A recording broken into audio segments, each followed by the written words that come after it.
Salam aleykum. Deməli, birinci burada kalium hidroksidlə alüminium gedəcək və hidrogenin qarşısına yazacağımız əmsal deməli metalın valentini bölürəm 2-yə 1,5 yazırım. Yəni vergül rəqəm olduğuna görə bu 2 olacaq, bu da 3 olacaq.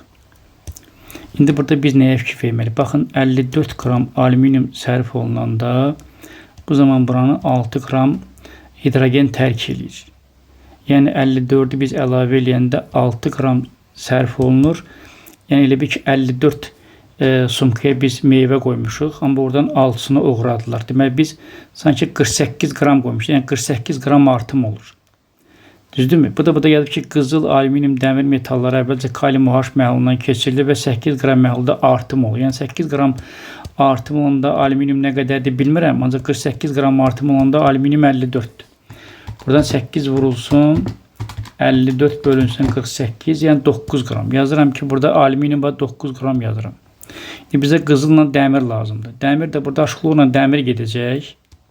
Təbii ki, buradan hidrogen çıxacaq. Dəmir 2 valentlidir. Aşıqlığına ona görə də 2/2 hidrogen qarşısına 1 yazacağım. Yəni yazılmır daha doğrusu.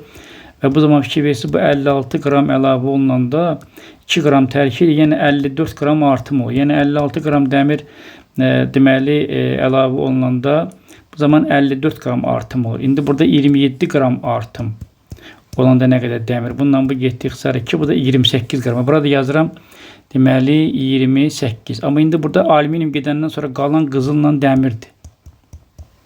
Qızılla dəmirdir. İndi bu 28'dir. Bunu bilmirəm də. Və burada da yazıb ki 40% azalma olub da. Yəni bu ikisindən. Çünki alüminiumdan sonra bunlar qalıb da. 40 bərabərdir. Yəni 40'ı yazıram 0,4. Burada azalma təbii ki dəmirə aiddir. Yəni 28 bura yazıram. Aşağı x plus 28. Buradan 28'i bölürəm 0,4'e 70. 70'dən 28 çıxanda 42 eləyir. X bərabərdir 42.